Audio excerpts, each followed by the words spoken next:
Alfredo, gracias por tu atención. ¿Cómo estás? ¿Qué tal? ¿Cómo estás? Un gusto. Gracias por la invitación. ¿Cuánto hay de lo que dice el presidente en la inflación que tenemos en la Argentina? Bueno, yo diría que para ser un poco más preciso y un poco más benevolente con los juicios que hemos escuchado respecto de las afirmaciones del presidente, lo que uno sí puede decir es que hay un componente de expectativas que tiene que ver con que las personas piensan que va a seguir habiendo inflación. Lo de diablos debe haber sido una metáfora, supongo yo, porque si no, en lugar de un economista en el Ministerio de Economía, hubiera puesto a un exorcista. Pero, sin lugar a dudas, la situación de inflación, y ahora hablando seriamente, que ha sido el principal fracaso de la política económica de este gobierno, es algo que, creo yo, está muy lejos de ser abordado con posibilidades reales de éxito. Lo más probable es que tengamos un año con alta tasa de inflación, probablemente más alta que el año pasado, y a medida que el programa vaya avanzando y vaya Argentina cumpliendo con las metas del fondo, si es que puede cumplir y no tiene que requerir algunos perdones, digamos, en algún momento, entonces recién estaremos en condiciones de pensar en un programa integral que ataque todas las causas posibles de inflación. Por ahora, a mí me parece muy difícil porque hay un componente de expectativas, hay un componente de inflación inercial, hay un componente que tiene que ver con la fragilidad de las cuentas públicas y con el financiamiento monetario de las cuentas públicas, pero sobre todo eso, Turco, hay una falta de credibilidad que hace muy difícil diseñar política económica, muy difícil, porque nadie le cree. Entonces, si los agentes económicos no creen, por más que anunciaran un programa económico excelente, y las posibilidades de éxito son bajas. ¿Se puede preguntar o se puede responder a la pregunta cuánta inflación se bancan los argentinos, nos bancamos los argentinos? ¿Cuál sería una inflación que podríamos soportar en la economía cotidiana, diaria de todos nosotros? Bueno, ha habido periodos históricos, si uno ve después de la Segunda Guerra Mundial hasta junio del 75, uno se encuentra con una tasa de inflación anual promedio que está entre el 25 y el 30%. En el 75, bueno, yo siempre digo, en junio del 75 hubo un hecho, nos acordamos no solo del nombre del ministro, sino de la madre del ministro, que fue Rodrigo. Después del Rodrigazo, desde junio del 75 a junio del 85, que es cuando se lanzó el Plan Austral, en ese periodo la inflación argentina fue durante todos los años, medido punta a punta, más de 3 cifras. ¿Ah? A pesar de que hubo un programa de apertura económica, el programa del 2 de abril del 77 de la dictadura militar de Martínez de Oz, el programa de diciembre del 78 de la tablita cambiaria, en fin. Pero siempre fue así. Bueno, después tuvimos la hiperinflación, mejor dicho, tuvimos en el 85 el Plan Austral, que parecía que iba a tener éxito, duró algunos meses, y terminó eso en la hiperinflación. Entramos con la convertibilidad, volvimos a tener la esperanza de que Argentina se estabilizaba, la tasa de inflación bajó mucho, tuvimos el estallido del 2001. Entonces digo, el problema es que hay una película que se llamaba El pasado lo condena o El pasado te condena. El problema en Argentina es que hay un historial de inflación que hace quebrar las expectativas inflacionarias y caminar hacia la estabilidad sea muy difícil. Lo que sí sabemos es que cuando la tasa de inflación es muy alta, como es ahora, más del 100%, bueno, eso empieza a inhibir la posibilidad de crecimiento económico. Además, deteriora los ingresos de los que perciben ingresos fijos, como son los asalariados, los jubilados, etcétera. Eso termina finalmente generando una caída del nivel de demanda agregada y la economía entra en esos procesos que se llaman estanflación, ¿no?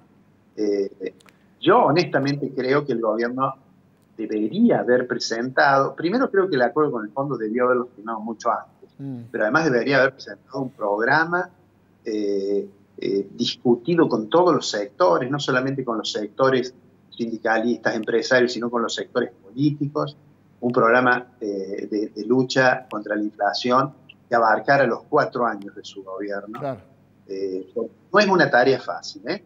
Es decir, esto, bueno, todos recordamos cuando Macri dijo, y bajar la inflación es fácil, fue el primer error que cometió. Antes de ser presidente ya había cometido ese error y subestimó la importancia de eso.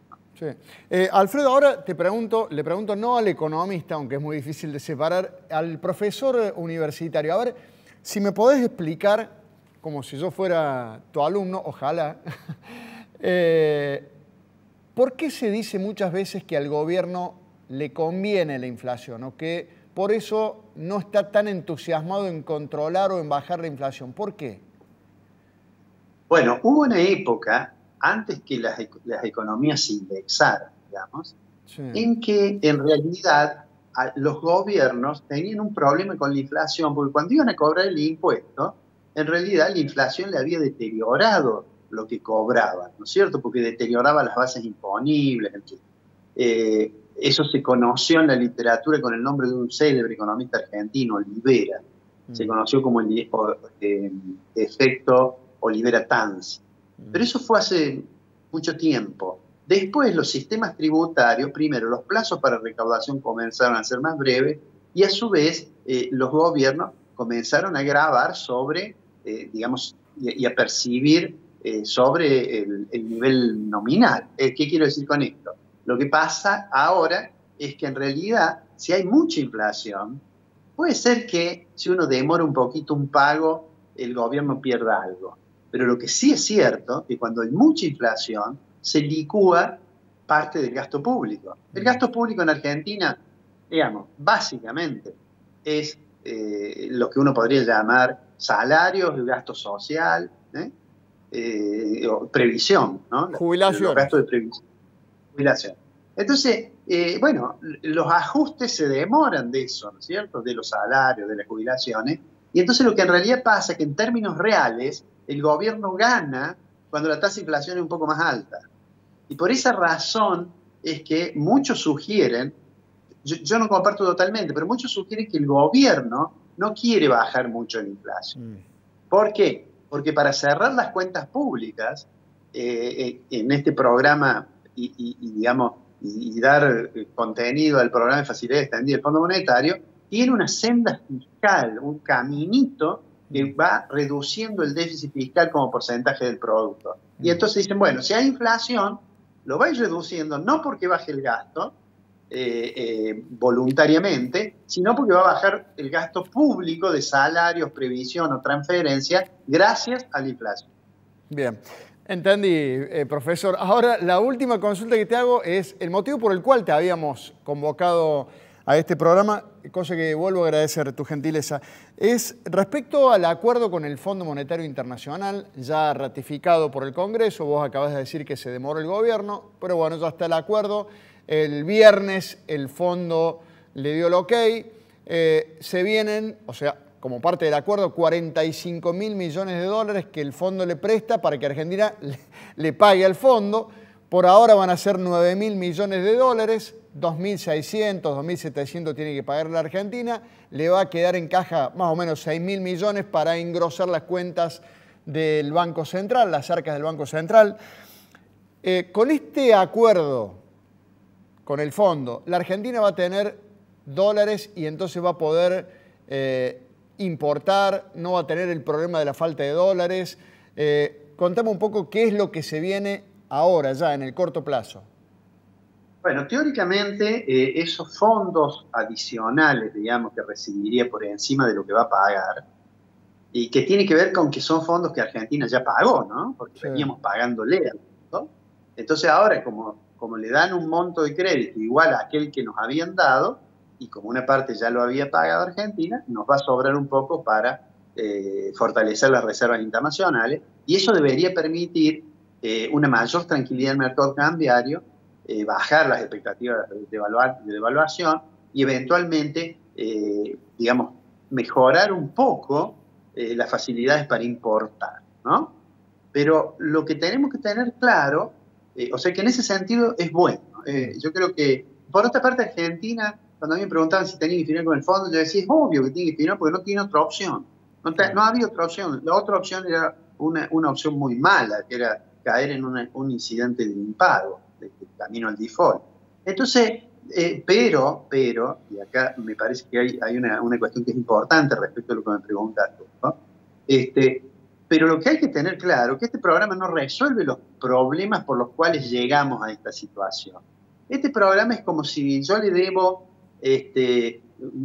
a la pizzería acá de la esquina y entonces estoy debiéndole y entonces voy un día viernes y digo, bueno, mira, el lunes te pago. Estoy tranquilo el fin de semana, ¿cierto? Bueno, lo que le hemos dicho al fondo es decir, mire, si usted me da la plata, ¿no es cierto? Yo le pago lo que le debo y esto se lo voy a empezar a pagar, que va a ser otro gobierno, un poco más adelante.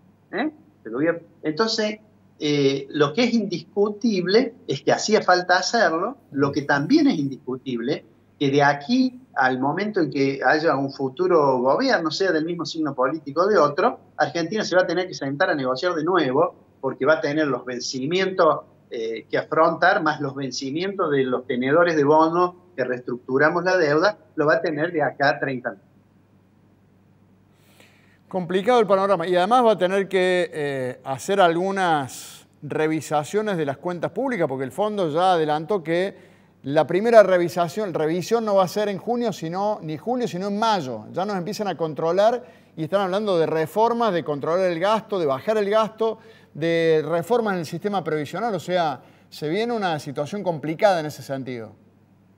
Yo tengo la impresión de que la primera revisión y la segunda, digamos, la va a poder llevar bien Argentina, ¿no? Pero claro, bueno, tiene que estar mirando con mucho cuidado, no cada 3 meses, sino todos los días, cómo evoluciona la situación fiscal.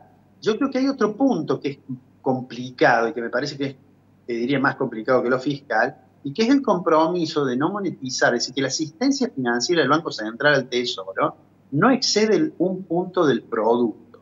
Eso es una restricción fuerte si Argentina no accede a otros tipos de financiamiento, o de organismos multilaterales, o de otros tipos de financiamiento.